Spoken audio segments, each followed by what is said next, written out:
Hello, friends and family. In today's episode, we interview Dr. Tiffany Brownbush. She has a very diverse background in traditional naturopathy. She's a licensed neuropsychotherapist, certified functional medicine clinician, and she's certified in functional neurology as well.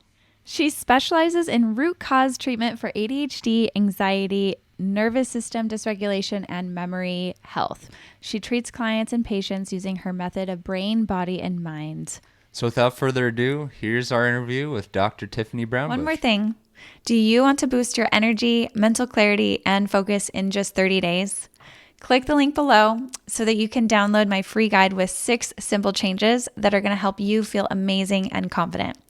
And if you're ready to dive deeper and uncover the root causes of your symptoms, book your free 45-minute exploration call today at nutritionwithconfidence.com. All right, enjoy the interview.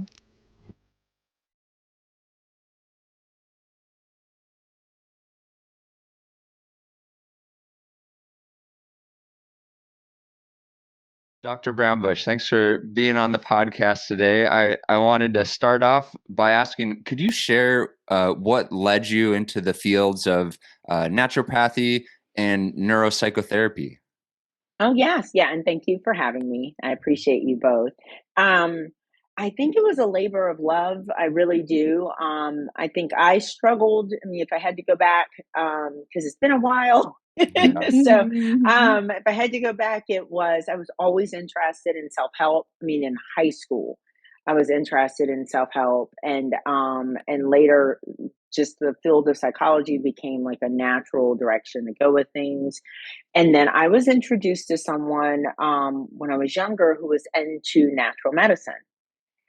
So I was really privileged to be introduced. And I'm older, so for me to say I was introduced at 18 or 19 years old it was a while back. So Yeah. and I was taught at that time that some of the mood struggles that I was having were probably related to more root cause issues. And so I held on to that. I started using natural medicine interventions myself. And later, when I started wanting to help people really deeply, it was going back to what helped me to go ahead and offer to my practice. So that's how I got there. And then it just ended up being like my husband needed it, and then people in my family needed things. And I was just like, this is the way you heal. Yeah. Awesome. Yeah. Yeah. And so you started with that interest in like psychotherapy and kind of maybe what were those initial symptoms that you were struggling with at that time, like those early years for you? Yeah, yeah. I mean, I think I started struggling, and I've been pretty transparent about this in my own podcast that I started struggling 12 years old. Like I definitely was having some of my own struggles, things we now know that my family wouldn't have known about. They didn't understand therapy, all those types of things. But I had developmental trauma, I had in utero trauma. I had a traumatic delivery. It was in NICU for a couple of months, when I was born. So there was a lot. I have a high ACE score. I had all of the things, Right. and so I really started having my first mental health crisis when I was 12. And then I would have kind of a couple of ripples of that at maybe 16 and then again at 18. And that was around that time when I met someone who would introduce me to, like, hey, I think there's some stuff going on under the hood for you. Yeah. I think talk therapy isn't sufficient enough. Do you know about these B vitamins? Have you heard of niacin? Do you know about gut health? And none of these things from my background were anything that I had experienced. And, it had always been depression, close calls with just, pretty dark thoughts, not wanting to be here. And then that would continue into my early 20s. And then it would flip, as it does with a lot of people, and then become more of an anxious tendency in my 20s. But that was the flavor of things for sure. Wow. I'm curious, being introduced to the idea that these, because it's not so intuitive that mental health issues would relate to gut health, maybe mineral supplement imbalances. Like, what was it that clicked for you in those initial conversations with that person where you're like, okay, I think they're on to something, this could be helpful to me? Yeah. So he was a health nut. And I mean it like old school health nut, Mm. kind of came through more of the hippie experience of things. And Cornell and Stanford educated, Wow. worked Wow. for NASA, that kind of thing. Oh, wow. Wow. Not a lightweight by any stretch of the Yeah. imagination, and one of the most successful people I had ever met, and was the reason I became self-employed and then later would go and pursue the path. I feel like he was my little angel on earth kind of Mhm. experience. I pulled him in as kind of like a surrogate dad. Mhm. Um, so when he said things, I just listened. And I'm, a spiritual person, and I really feel like I was called to this path because of my own journey. And he was put in my life to kind of help make sure I got on the path, Mhm. to save me. And then I've always felt like, my practice, he is in my practice. So when someone gets that spontaneous unburdening and healing, it's because of him that this Wow. gets to happen. Mm. So yeah, he was just like the smartest person I had ever met. Wow. And he helped me want to be here, to Mm. like just these things helped me. And he Mhm. gave me a book by Nathaniel Brandon, who was one of the earlier pioneers, and I guess what would be like cognitive, reframing and restructuring, Mm. and just how you see the world. And he gave me that book, and then I think something else, some other books, and then some supplements, and then that Mm. started to turn my health around, and I started exercising, changing my diet. Mhm. And so that was what it was. That then Mhm. the results taught me themselves that this was a real thing. Yeah. That Yeah. I really relate to that with kind of once you start to learn a little bit about the complex environment that we grow up in, if you do have an ACE score or something like that, or have different pieces of that, and then there's actually science to explain like how that can physically impact you, Hmm. and that it's a two-way street of, okay, well, you can, because I relate to having been open, my mind open to more psychotherapy to help me with my issues Hmm. at first, and that helped kind of open the door to more actualizing and making like actual physical changes in my life that Hmm. upheld more of these new understandings, new ideas about psychology and how that could actually help me. So I really relate to that. And so I guess my question is for you with the next steps with the diet changes and the supplements and things like that. Did you do that on your own, or he was there to guide you? Was he like a practitioner for you? Mm-mm. No. Yeah, he helped to guide me. He was not a practitioner. So it's so funny, but a very engineering scientific mind, right? He Mm-hmm. worked for NASA. So Oh, cool. and he taught me. I just read so many books. I was so young. There's so Mm-hmm, many mm-hmm. books that I read. There were things Cool. everywhere teaching me about B vitamins and just different things. We really started with just nourishing my body. He understood, Awesome. just because he was my friend and mentor as well, that I'd been on tons of antibiotics as a Mm-hmm. result of the complications when I was born. But just, I mean, up until 12 or 13, I had strep constantly. I was always on antibiotics. And Mm. so he just was like, maybe we should try this and, take this. And what do you think? How do you feel? It was us trying to figure it Experimental. out. Yeah, Hmm. that's fabulous. Um, and then from there, I realized this was actually a field Mm-hmm. that could be explored. Cool. And that's how it grew from there. And I would ultimately pursue different directions professionally. Yeah. Yeah. And one of those directions was functional neurology, which Mm. I also relate. I used to work at a functional medicine clinic with two chiropractors who are trained in functional neurology.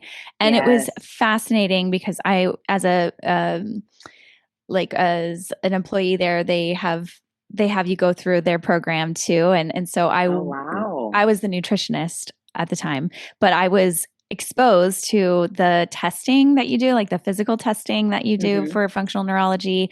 Hmm. And it's hard to explain to people. So could you explain, do you Yes. mind going into that? Because I think it's No. absolutely fascinating.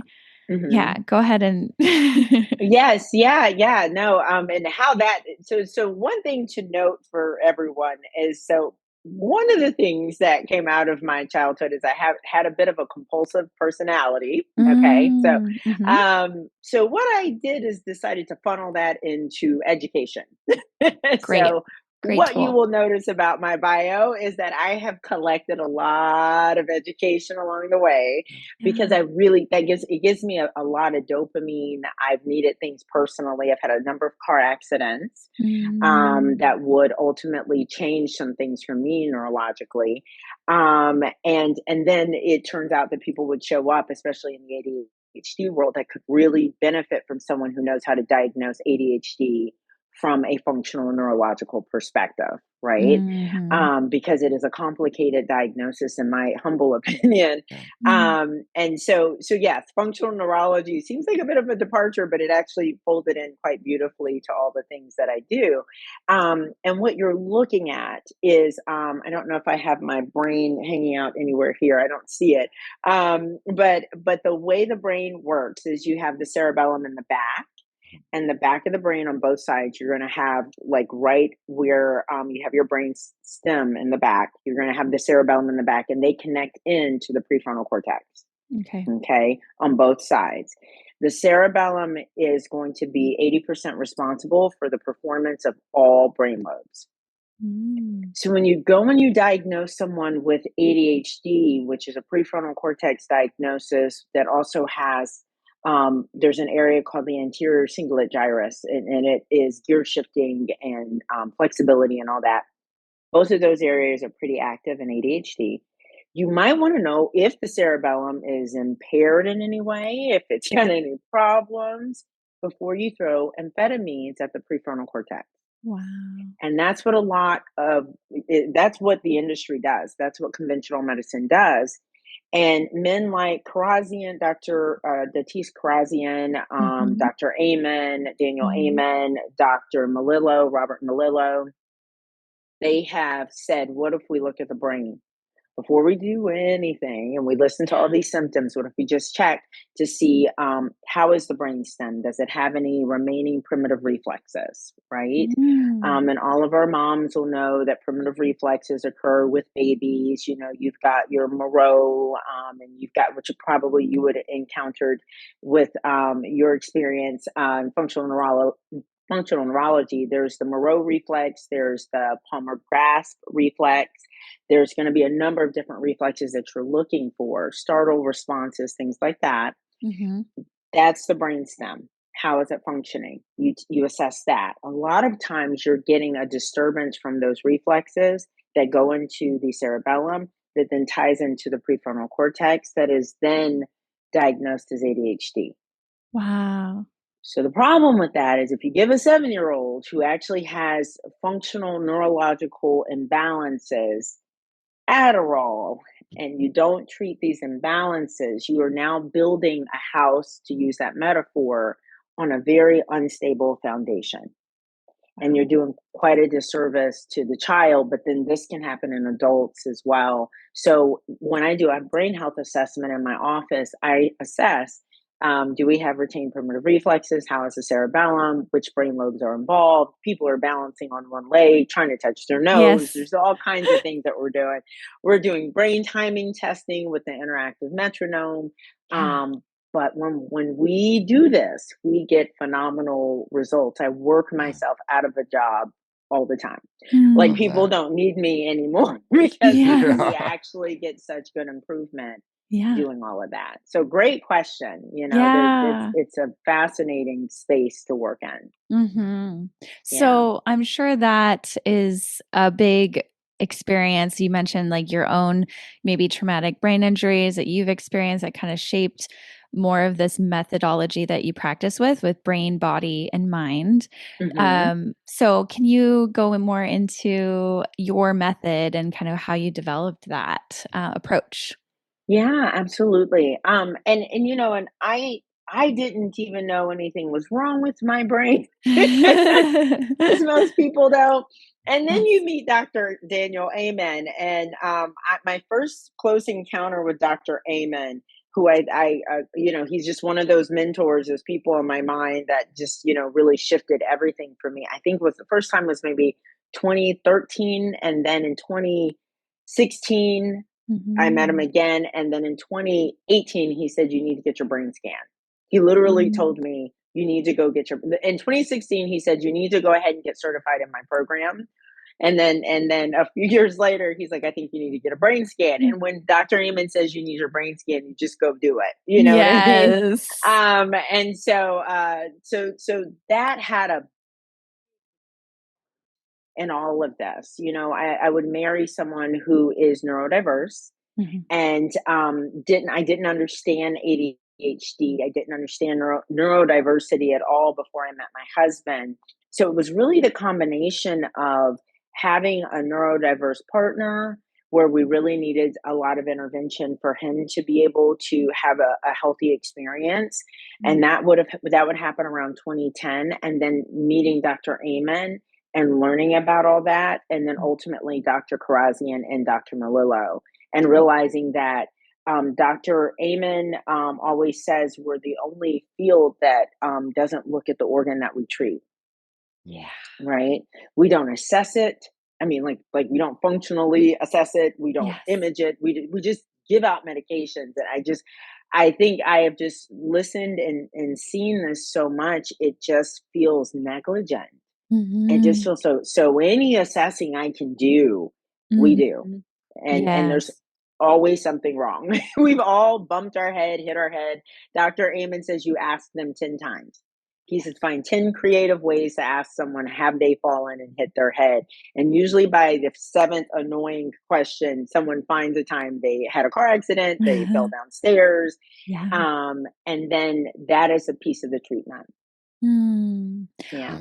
Yeah. I feel like you have some things to say about this because of your background with psychology and marriage and family therapy, and you have taken a stance away from like the diagnostic material, like the DSM-5, because Hmm. it's not really assessing. Like you're just putting symptoms in a box and then like objectively trying to label someone based on that, based on how you see them.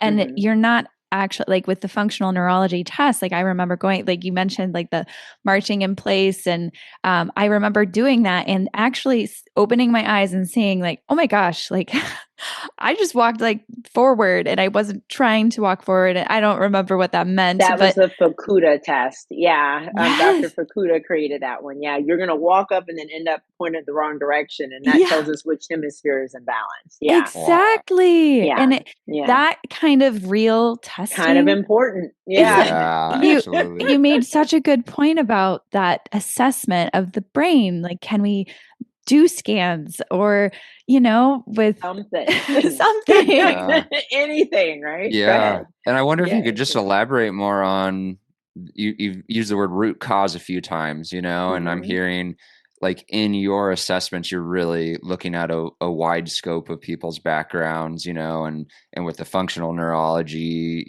have they had head trauma? What's their like emotional trauma background, social trauma Hmm. background? Can you just speak a bit more from your view? Like, what are the root causes of mental illness? Yeah, yeah, absolutely. I wish more people knew. And I mention all of my mentors because these aren't original concepts, and I'm just an amalgam of so many people. Dr. Greenblatt is somebody else who's a functional medicine psychiatrist who always says we have to do better. you know? Mm. And so you're looking at head injuries because you're looking at the brain, right? So you want to know, well, just how is it functioning? We're talking about functional neurology. We're talking about retained primitive reflexes, brain timing. How are you responding to your environment? Is it accurate? So that's a big piece of what I do when people come in, and they love it. They love it. It's such a relief. They're always like, no one's ever worked me up this thoroughly. This is amazing. Especially Yeah. my men. My men love the data. Yeah. But the kids, especially the kids and the teenagers, they just love the lack of pathology, Yeah. and then the lack of labeling, and they buy-in is incredible. So just the brain assessment gets everyone kind of like de-escalated and disarmed, and they're just like, oh, she's really interested in just like how my brain works. And so that's a big piece of it.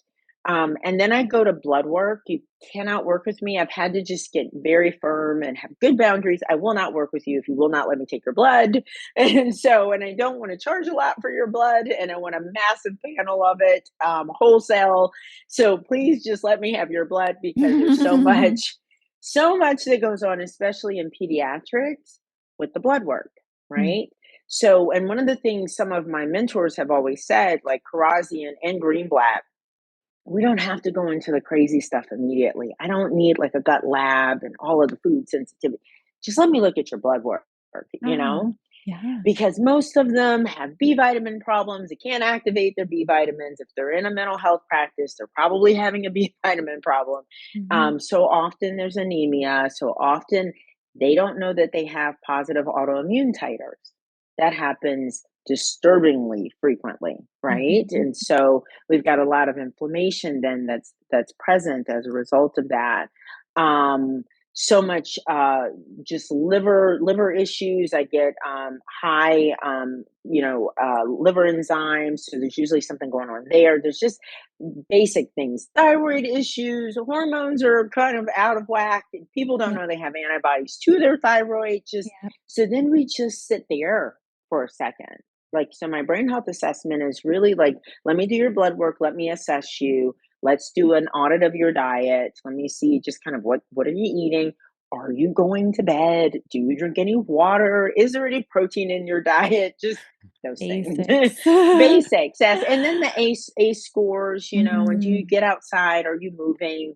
That's the kind of root cause work I do first. And then the next, and I call this, believe it or not, this is my Band-Aid. I tell them, so I'm just going to give you a Band-Aid, and this is the Band-Aid assessment.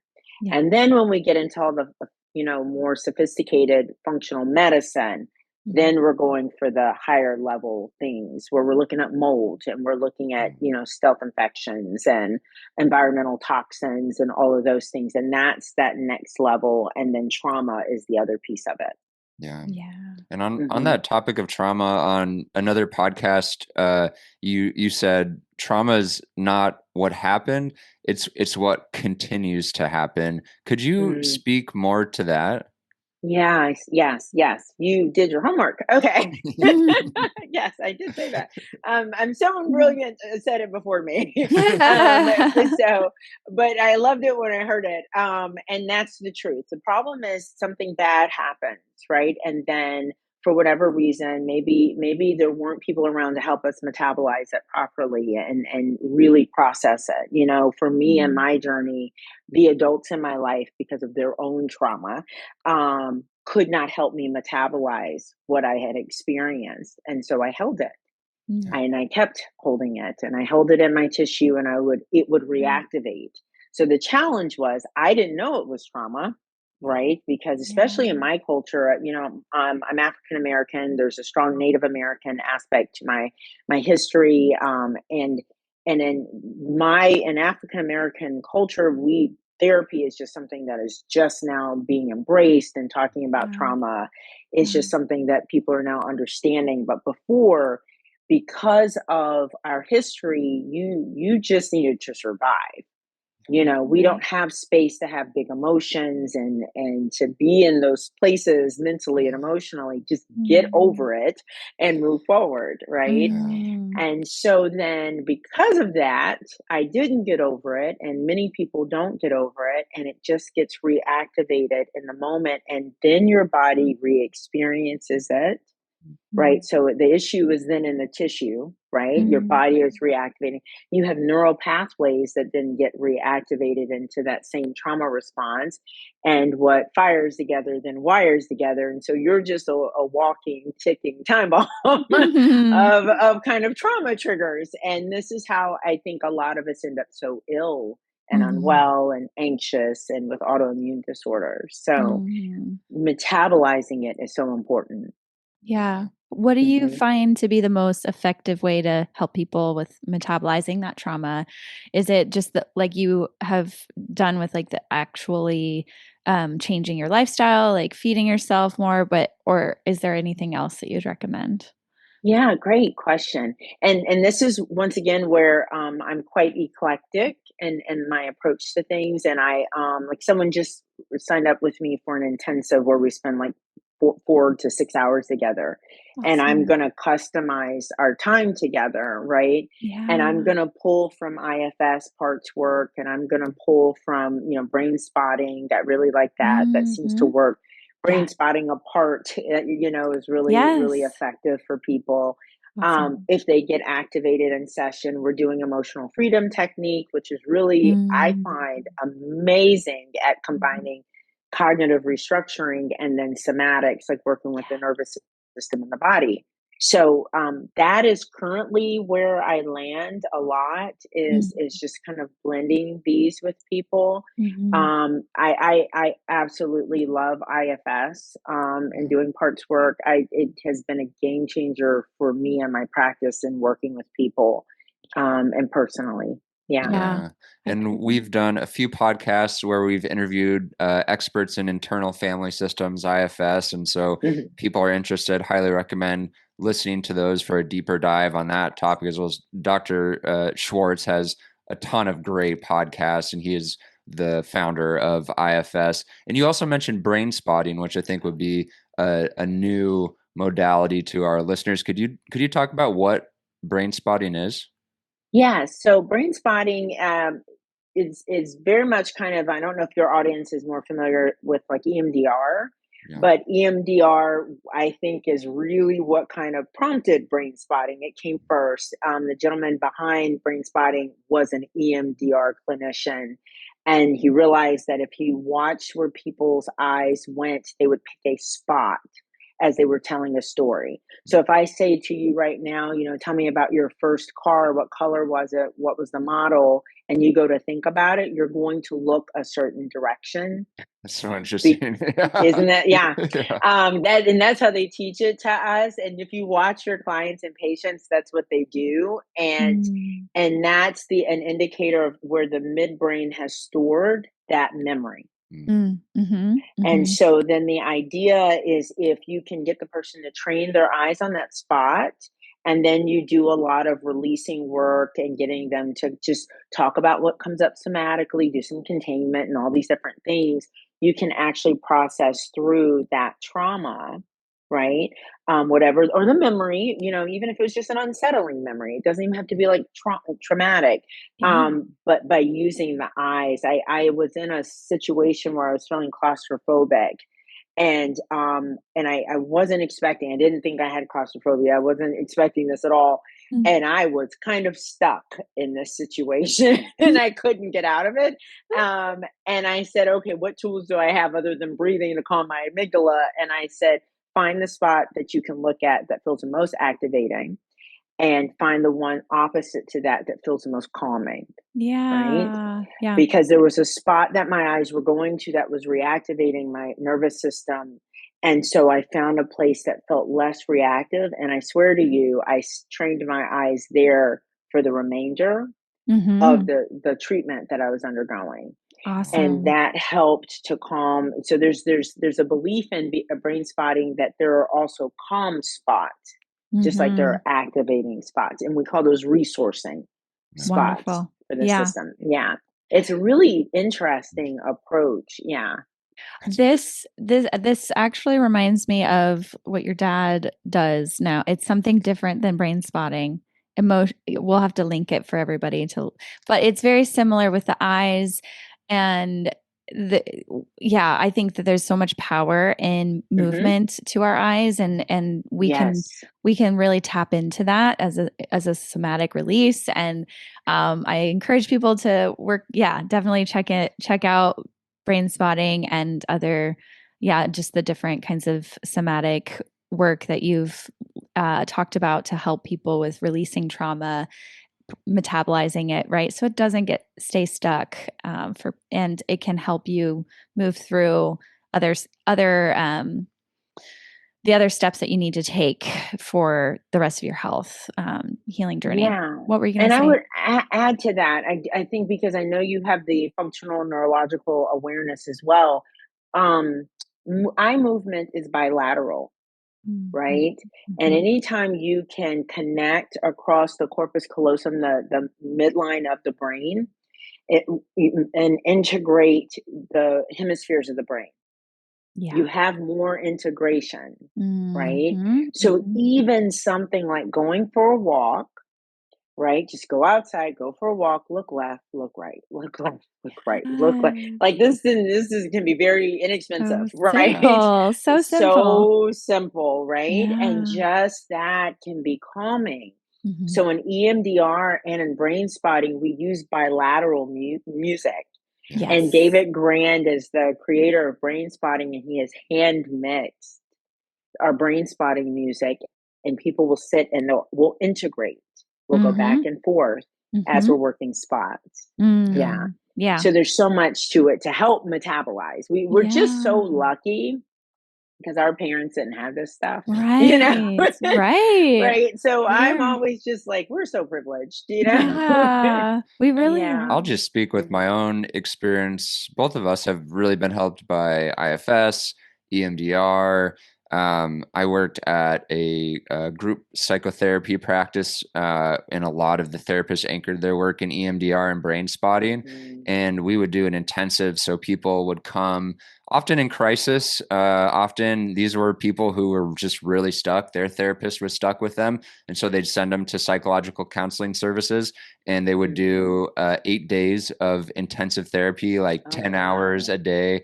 And it was Wow. awesome. But we Yeah. always, in our outtakes, we asked what was most impactful.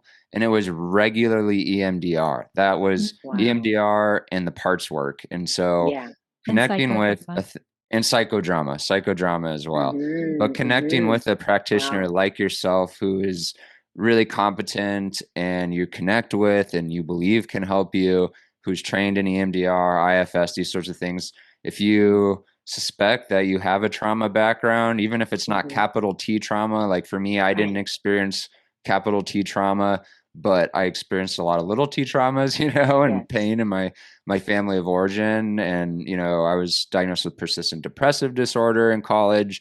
And yeah, IFS, EMDR, been huge for me and really given me Right. helpful tools to shift, as well as diet. That's, I think, a big reason when I learned about your work that I reached out and wanted to have you on the podcast, is because it's like all our paths are so similar with all of the models you gravitated Combination. towards. We're Yeah. like, yes, food, supplementation, Right. psychotherapy, yes. Yeah. Yes. Why not? Right? Yeah. Yeah. It's good for growing a baby, right? Yeah. Feed the baby, love on the baby, right? Yeah. We're so funny. We think all that stuff stops. And Right. yeah, and it doesn't. We are very Mhm. much a holistic being that needs care in all these areas. So, but Mhm. what a beautiful background and yeah, We love it. overlap here. Yeah. Mhm. Yeah. Yeah. Yeah. Agree. Well, and you now specialize primarily with women's hormones or kind of hormonal shifts that happen in women's lives between their 20s and 30s, and then also 40s, 50s, like perimenopause. Yeah. But what do you think seems to be the biggest impacts to those types of individuals with regards to anxiety and stress? like why are they experiencing so many symptoms during Right. these periods in their life? Yeah, yeah. Absolutely. And that's where I realized I really enjoyed the connection and transformation is with these particular clients. Mm. I do have like some 15, 16-year olds first puberty, right? Mhm. And I Mhm. consider perimenopause the second puberty. Right? Mm. Okay. Yeah. So just those two, not even my beloved 22 to 25-year-olds, right? Because I just love them. I don't know why they love me. We just love each other. I have a Yeah. practice full of like, I don't know if it's because energetically I struggled so during that time, but Oh, it's like practice full of people's teenage 20-year-old daughters. It's just That's so funny. awesome. So yeah, but they're not going through puberty. It's just something else. Right. It's something else. But is something else. First puberty, the brain remodels as soon as you start bringing in all these hormones. Literally, if you were to scan a pubescent brain, a female pubescent brain, it looks unwell. It looks like it's Mm. going through a psychiatric episode. wow. It is completely remodeling itself. Wow. And it's beautiful and quite concerning because it is a very unstable time. Mm. And all this is happening with a unmyelinated prefrontal cortex, meaning the prefrontal cortex is by no means, no stretch of the imagination, closing. It Mm. doesn't start to close until this age that I get them again at 22 to 25 for females. If they don't have Mm. ADHD, that's when the brain, the prefrontal cortex finally closes. Mm. And what does it Okay. mean when it hasn't closed in terms of behaviors and Yeah. experiences? Right. Great question. So on unmyelinated, I always caution them um, anything we put in to a 14, 15, 16, 17-year-old brain that is cooking, it's baking, it's making itself. It starts thinking that like I can't bake without these ingredients. I Mm. need these ingredients because you put them in while I was cooking.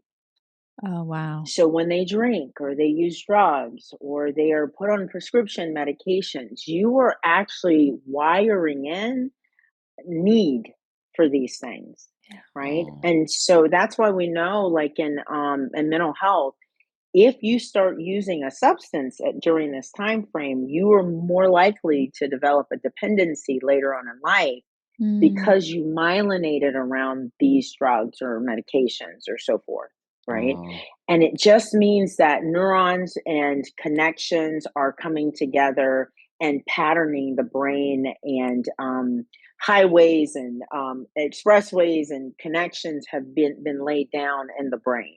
wow. And so I'm always I try to scare my parents. I tell Yeah, them this, right? I tell my girls, I was like, if you're gonna develop any kind of like fun habit, can you wait till you're like closer to 25? Yeah. Because if you want to go on Adderall, wait till you're 25. Wait till it's a Mm. developed brain. Wow. Yes. Don't Mhm. get this brain, on a medication that's a stimulant like that, because then your brain doesn't feel good without it now. yeah. I What wonder it, if that's mm, the same for like birth control too, like adding so many teenagers are put on birth control just to like normalize their cycle, which that does like they're just in the starting period of getting their period Yeah. normalized by itself. Yeah, Like let right. them do it. Let them do it. Let them figure it out. Yeah. Myo-inositol, I use that a Yeah. lot in my practice. Oh, that's Get, great. yeah, just get them some meat. Half of them won't eat meat because of Yeah. some, some sort of protein. I don't want to yeah. offend anybody, but get them some sort Yeah. of protein that's going to give them some B vitamins. Yeah. A Yes. lot of it is wonky stuff that doesn't require conventional intervention. I have a lovely young woman I got at 16, and she is now looking at grad school. And it just, these beautiful stories, and Mm. got her off of birth control pills, couldn't get the cycle. We spent a year just working on diet and using myo-inositol and some other things and gut health. Mhm. And our big moment was just normed menstrual cycles that didn't require hormones, Amazing. and the mood calmed and all these the it's just like parts work where we believe that the self is always there and it just gets lost in the parts. Yeah. the body knows what to do. Yeah. We need to unburden it. Yes. You know, Yeah. I genuinely believe like some stuff has happened Yeah. that's gotten it off track. And if we can just help it find its way, Yeah. especially in young people, Yeah. it Mm. wants to do its job. And it is, Mhm. if you just set it up for success and get out of the way, it is just amazing. So it's really gratifying to work with the younger population, Mhm. Yeah. Mhm. and catch them early, Yeah. Mhm. because I've had so many of them want to become therapists or go into like wanting to be nurses, and Yes. change it just because they learned all of this stuff in our work together. Wow. So So powerful. That's Yeah. amazing. yeah. I was also wondering, when the brain is coming together, would highly processed and sugary foods be similar to drugs that they would take, and like kind of needing them or craving them, having that, wanting that, like depending on them in the Right. future when they're in their adulthood? Yes. Yeah, Yeah. I mean, you're that dopamine reward cycle, trying to increase serotonin levels and address GABA levels and all these things using sugar and food and all these things. All of this stuff, whatever they're doing, Mhm. we're training the brain at that time. It's a very important time. Yeah. Just start making problem decisions when you're in your mid 20s, because That's Yeah. good. Yeah. I am Wait. always telling them that. Just wait, Just wait. Just because wait. yeah, just you drink once your brain closes. I don't want you to drink, but and I know you want to. So, but just wait until Yes. your brain is closed. Interesting. Yeah. And then they're way less likely to develop a problem with alcohol or drugs or foods or things like that. Mhm. And absolutely, if we pour in good stuff, I always tell them, I'm helping you reset your brain. you Yeah. know That's well, awesome. that's it. Yeah, like there's Mhm. nothing wrong with you. Your Yeah. Your brain just brains. needs more tyrosine, or your brain needs more Yeah. of this or that, or you don't do GABA well and you've got way too much glutamate activity, and like Yes. that's it. And so with Yes. us putting all this in here now, it's gonna do it better, and the receptor sites are gonna be more primed. And I Mhm. try to teach as much as I can, because what I tell my parents is, your kids are not like you. They're students. They're Mm. students. Their whole job is to learn stuff. Mm. So when they show up and I teach, they're actually very studious and they're listening to everything. Yeah. Adults can be kind of set in their ways and a little inflexible. And it's okay. I get them at perimenopause, and they're remodeling too, so they're all of a sudden way more Yeah. receptive. But yeah, if you can teach them all this, they're willing to make changes if you Mm. Yeah. just teach them.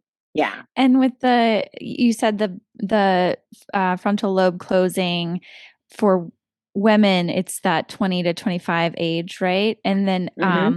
what about for young men? When is that They're happening usually for them? a year or two behind Okay. women. So they're Okay. later. Yeah. Yeah. So they can be a little bit later. And then ADHD always makes everyone 30% younger than their chronological age. Interesting. Yes. And so then it delays myelination. Okay. So Mm-hmm.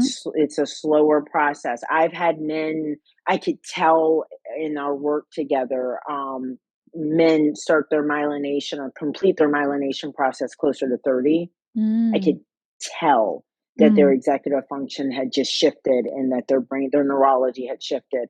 Yeah. So the research on ADHD, Russell Barkley is one of the heavyweight psychiatrists. He's a psychiatrist in ADHD. He is the grandfather of all ADHD research. Mm-hmm. And they're 30% younger. So if you have someone who's 18, they're going to actually have the emotional capacity of someone who's closer to 14 or 15. Wow. So then, when I'm working with parents, I'm always coaching them to know that their child is actually younger. So they may have to show up longer. When I'm working with partners and spouses, you may have to show up in a way that you think you should not have to. When Mm. you have an ADHD spouse, it's not a condemnation or a judgment. It's just the reality of the diagnosis. Yeah. Yeah, it's just like it's and ADHDers can even over the lifespan feel more like younger even, in Mm, a lot of mhm. ways, and a bit more carefree, and it's just part of the diagnosis. Okay. Yeah. Yeah. That's interesting. What do you think is the root of ADHD then? Is that similar to like hormonal and nutritional deficiencies, brain trauma? What do you think Hmm. is really at the root? At the root, yeah. So, I always, and my practice is probably 80% or so neurodiverse. I attract a lot of, because it's my skill set, I attract a lot of, and I always tell people, I love working with ADHD brains because they're special and sparkly in Mhm. non-conventional ways, Mhm. Um, but there is ADHD symptomology, there is ADHD fallout. It does I make their see. lives harder. Mm, So if they can get support for ADHD, they always want it. Okay. And yeah. so when I answer this question, it's speaking to people who are like, I went on medication so that I could function better in a neurotypical world, or I went on supplements so I could function better in a neurotypical world. Not that I think that they're broken, Mm, but it does cause them problems. Okay. And yeah. so what caused that? Because the numbers are just like Alzheimer's, ADHD, the numbers are, we're collapsing on ourselves. Like the Wow. Yeah. ADHD diagnosis and Alzheimer's diagnosis, it means that our brains are rapidly changing. Mm. And evolution does not, like, we're not evolving that quickly. So Mm. our environment is rapidly changing things, right? I Yeah. know, they have found an umbilical cord can have as much as 200 and I think 63, 65 chemicals in an umbilical cord, right? So Mhm. you're getting toxins, you're getting nutrition deficiencies, a lot of nutrient B vitamin deficiencies. Mhm. Mom may have not consumed enough omegas. Mhm. There can be all kinds of issues that literally make it so that the Mhm. brain is wired differently or shaped differently. There are differences in the ADHD brain, Wow. Yeah. right? Yeah. And so environmental, a lot of it, but food quality, and then I will also add, um, and this comes out of functional neurology, babies are supposed to move. Babies are not Mhm. supposed to be restricted. Mm. Babies are supposed to be able to face their mom and make a lot of eye contact and get a lot of activity. Dr. Karazian, again, my mentor, he made his whole first floor of his house a jungle gym for his daughter. Like for her Amazing. first, I think, 6 years, his first floor was full of just things for her to stem and develop her brain with. He literally wrote the book, Why Is My Brain Not Working? So Yes. he Yes. literally would do something like this. Yeah. And he took out, there were no chemicals. He would not bring in new furniture. He Yeah. would not put Mhm. carpet down. All Mhm. of these things, and from what we've heard, she's freaking brilliant. And he would ply her with antioxidants. She was drinking glutathione and curcumin, all of these things at a very young age. So that's the recipe for success. Yeah, yes. Yeah, Yeah, the yeah. movement is like I always well, because my mother has early onset dementia, and I've learned about the Bredesen protocol and, and through functional neurology, that was kind of she was seeing a functional neurologist early on, and that's how we actually were able to diagnose it was with that. And then it actually runs in my family. My aunt also has early onset. But the thing here I want to talk about is that movement and how Yeah, important that is for our brain. Like if you yeah. do not, it's a muscle and it controls like our whole body. And so if we're not using our body, we're going to atrophy our brain. And I see that with so many, with my mom, if we've luckily been able to keep her active, and she otherwise looks like a very healthy, she has a personal trainer. Ah, She does, workouts like 3 days a week. We take her on hikes, and the part of her brain that's been affected is actually the hippocampus, which I mhm. believe has to do with like balance. And she doesn't have balance issues. Like that is not her symptomology. Her symptomology is like words and like words don't come to her, and she doesn't really fully understand our words anymore. But yeah, it's just fascinating to me though that she's using her body, and that does preserve a lot of like her health at this point. Absolutely. Yeah. Yeah. So And I would want to briefly just drop into that. So the hippocampi look like little seahorses. mm, And that is where that is the area that is oftentimes affected okay. in Alzheimer's, right? So Oh that's yeah. going to be her memory Long center. term, right? Mhm. Yes. Well, long term, yes, but what you're gonna get normally, and I would imagine with your mom, she remembers everything from long ago. It's the new stuff she loses, right? Well, at first it was. Initially. Yes. But at Yeah. this Okay, so point, we are at that point now. We're yeah. losing the Yeah. past. Okay. Mhm. Okay. So yeah, that makes sense. Mhm. And Mhm. that's usually with the language that's temporal lobe. So Okay. when she stops, so temporal lobe is used, there's literally, it's fascinating Mhm. what is going on with Alzheimer's. You can track where it's going to go in the brain. There's Wow. stages. Yeah. Yes. Okay. And so you Yes. know, usually it's temporal lobes are early and executive function comes second, and then you Right. start to get into some of the hippocampus. Mhm. And Mhm. so keeping her moving and keeping her brain firing is Yeah. going to be fantastic for her. Yeah. And I'm Yeah. so glad you know about the Bredesen protocol because Mhm. it's so helpful. Yeah. Yeah. Well, and she's a good case study to lead into like the perimenopause and menopause. She had a huge decline really right after she got a hysterectomy.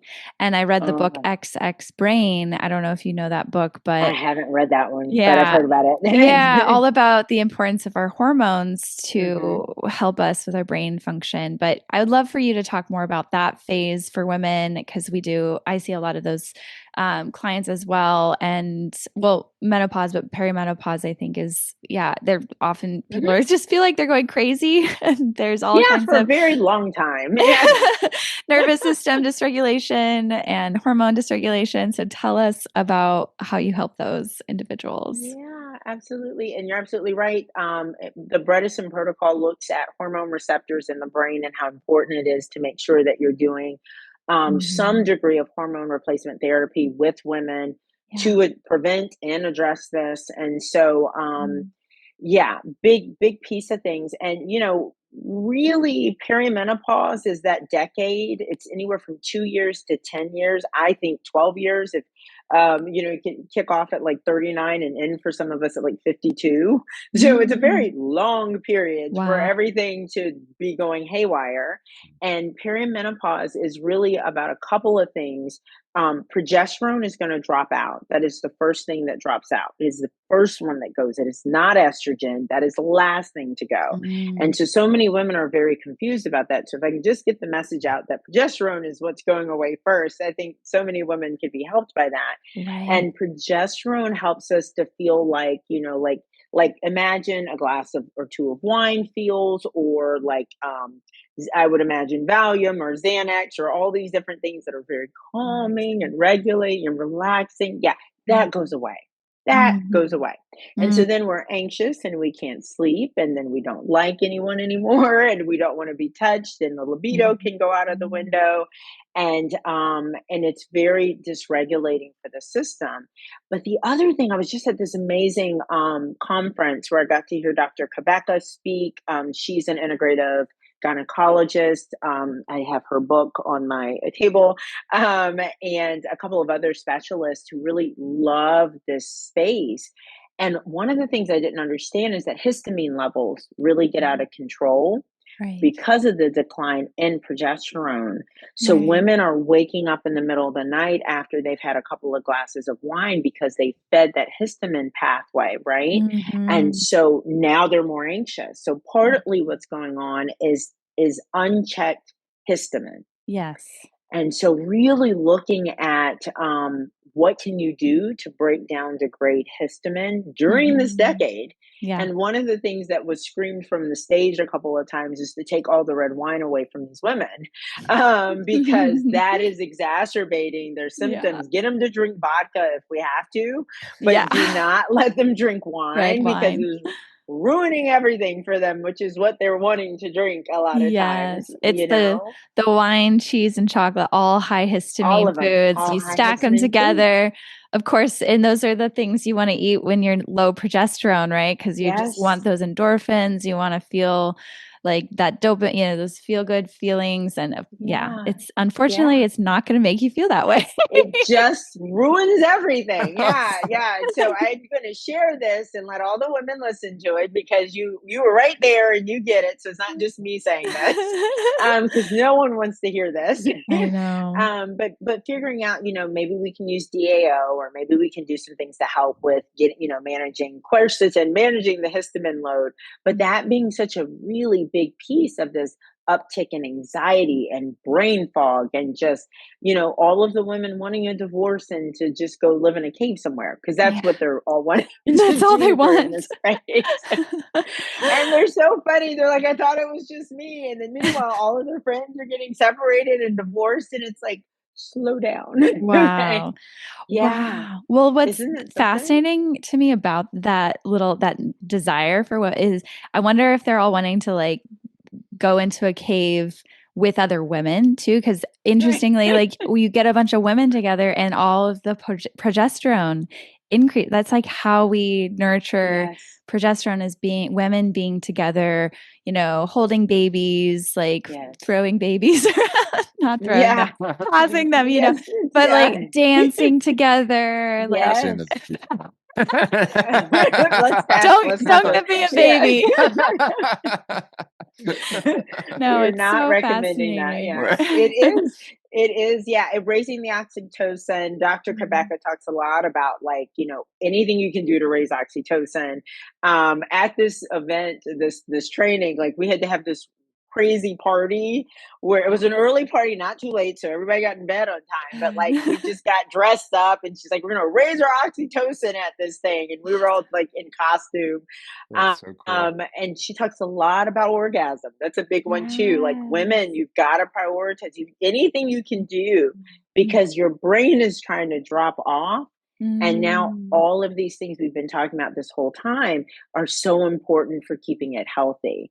So, Mm. so So, yeah, go ahead. because you were saying that this is like the second Puberty. puberty, right? So there's Yeah. the new modeling, and if it's at all similar with the frontal lobe, is there new stuff that needs to come in during that time that just keeps the brain, like if you are very particular about what's coming into that, to the brain at Yes. that time, then it can Hmm. promote longer longevity and like longer Absolutely. health. Okay, cool. You've got That's it. Yeah, you've got it. Yeah.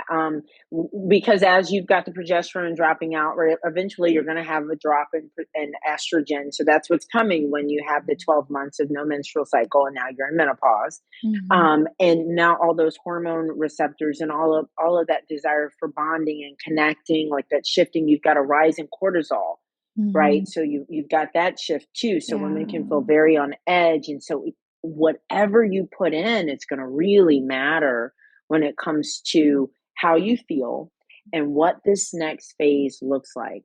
Do you stay married? Do you bond and connect? Do Mm. you, like, nature did this intentionally? Like, it's like, okay, you did it. You raised the kids, the husband's saying, you are now taking care of your parents, maybe, like, you loved on and nurtured everyone. I'm going to change things now, and you have your own palette. You get to create. It's not over. Mm. It's a new phase, right? And we're going to Yeah. have you less connected to things in this old way. And now we've got, like, a shift in cortisol and adrenaline, and some of these hormones feel very different inside of us. We're speaking up, and we've got boundaries, and we're mad about things because we're trying to Mm. cultivate this new phase, and we want to be heard and seen and maybe Mm. cared for differently. Mm. And nature did that. We didn't get together and decide that. So if we Mm. all understand that it's a new canvas to paint, Mm. and we take it seriously and we honor it and are careful with ourselves. I think Vera Wang started her career at 47. Wow.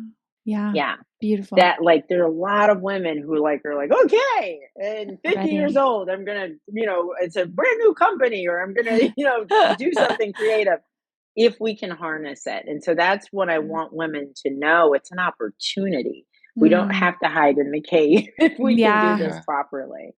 Yeah. Yeah. And I really see that shift too once you're on the other side. Yes, the hormones are lower, but I think I learned from a functional medicine doctor in training that I did that hormones really can respond better in the body when we have less of them because of Mm, the receptor sites.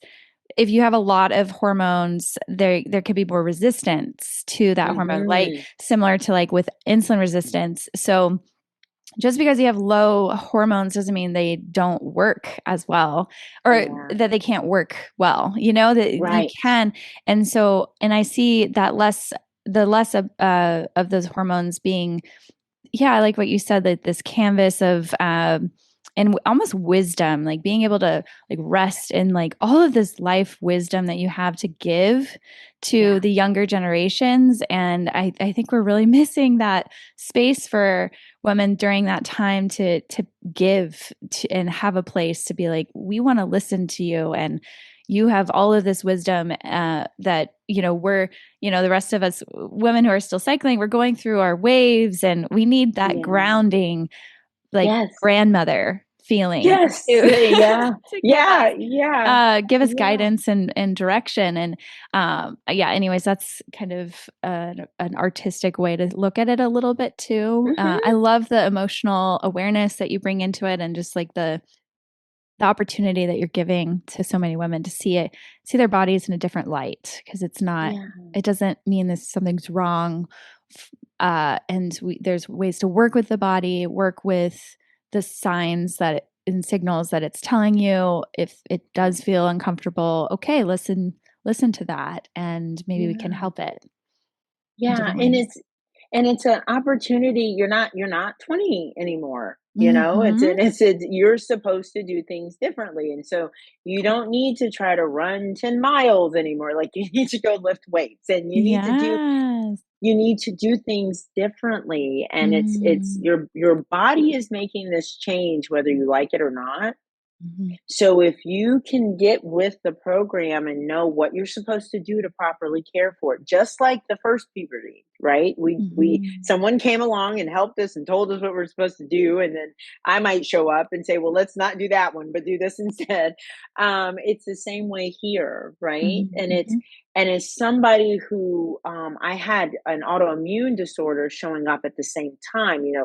perimenopause takes whatever is there, insulin resistance, inflammation, and it sets it ablaze, Yeah. like it Yep. just adds gasoline to whatever was going wrong. Krasian talks about that a lot. Right. And so then it's like you don't get any more free rides. It is time to clean up things, but that's Mhm. okay. It's an opportunity, because on the other side of that, there's a gift waiting, to your point of Mhm. like just settling and finally feeling grounded, you know, Mhm. because Yeah. things aren't up and down all the time, right? Yes. And Yes. and you got to help your body and figure it out. And Mm. I had to make some dietary changes and lifestyle changes myself to make that a peaceful journey when it first started for me.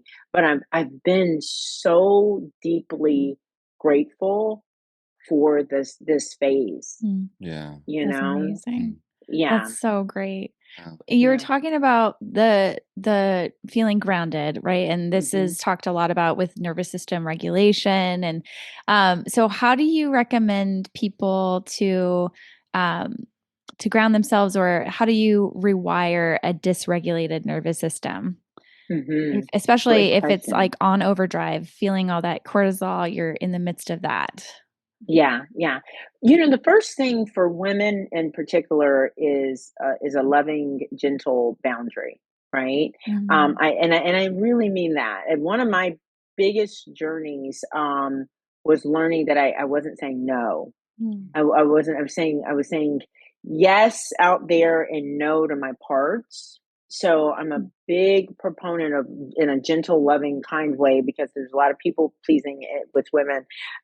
No, okay. So Yes. that can be just saying I'm important. I'm important to me. That is a very grounding experience. Yeah. And then And then, I help people deal with if they have everyone around them trained to always get a yes, that there's going to be some fallout, and that can feel dysregulating externally, but it can feel so amazing to start saying yes to what you want and what you like and what Mhm. you need. Mhm. And so that's the first thing. I really deeply believe that figuring out how to sleep is massive, Mm. and sleep like your life depends on it. I really Yeah. believe that's a huge one. Eating at intervals that make sense for your body, your diagnosis, whatever's going on with your physiology. So much, and this, skipping Mhm. meals and then not eating Yeah. enough, like, fiber and protein and fat and all those things will make the nervous system feel dysregulated. We're gonna have all these spikes. Um, but then breathing, breath work. I love heart math for I love me. heart And math too. yeah, I So mean, great. I keep breaking my little units and keep having to buy new little units, right? And I'm just like, man, but I love this so much, so I keep doing it. It's helpful. I every day, twice a day. And if I don't do it, I don't feel as grounded. It's my meditation time. Mhm. And I like feedback, and so it tells me that I did it, and I can feel Mhm. like I did it, but it it Yeah. it confirms it, and Yeah. so. And I have my little Vegas stim Oh, unit, awesome. my little pulsetto. I've got this one, and then I've got another one sitting here somewhere. I like vagus nerve work, Yeah. and literally we'll get in there and work with the vagus nerve a couple times a day. Mhm. Um, I have my history, and then I have an autoimmune diagnosis, so I can get kind of dysregulated in my tissue. So, Yeah. yeah. What were you Yeah. gonna say? Oh, well, the last thing I was gonna ask was about neurofeedback. Do you like Ah, neurofeedback or not? yeah, Yeah? yeah. Yeah. I don't always I don't do it at all. I have someone that I know it locally that does it. For Mhm. some people, it's the absolute right thing to do. It just depends. It always Mhm. depends. I have a gentleman that I remember who had a traumatic brain injury, and the just massive shift Yeah. with during neurofeedback. I think he did like 30 sessions, and it was a huge piece of his life just kind of getting back on track. Amazing.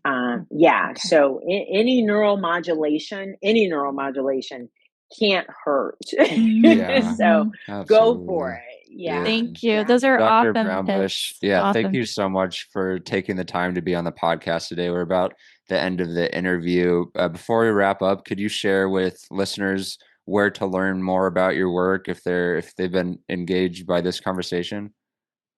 Yes, and thank you. You two have been amazing. Just great questions. This has just been Mm. so fun. I was like, this is a long interview, and it just flew by. Yeah, I So, yeah, so Good. you're just a testimony there, to just a testament to you guys. So it is docbrownbush.com. So Mhm. docbrownbush.com, and that's my website. You can just there's some free downloads there. I've got a perimenopause and ADHD survival guide. On the anxiety page, there's a toolkit for how to navigate managing anxiety holistically. So there's a few freebies Huge. on the site. Yeah. And then if you're interested, just drop a line and one of my team members will reach out. Yeah. Great. And we'll link all Yeah. that in the show notes. And then in Perfect. closing, if you were to leave Natalie and I, as well as the listeners, with a question today for us to ponder, what Hmm. question would you leave us with? Oh, that's a great one. To When is the last time you really stopped and listened to Mhm. everyone inside? Right? When is the last time you really stopped and listened to everyone inside? We're such a turned out society, Mhm. and so many of us weren't trained because our parents didn't know to like listen to our system and listen to our parts, and just to pay attention to who's trying to talk to you. So just Mhm. when is the last time you just really stopped to listen Mhm. and go for it, to consider checking in? Yeah, That's what a Yeah. beautiful. beautiful question to end Yeah. with. And thanks for all the healing work you're doing in the world. Absolutely. It's so beautiful. Thank you. Yeah. And Yeah. yeah, thanks again for taking the time, Dr. Brownbush. Absolutely. Thank you for this Yeah. platform. You two are great.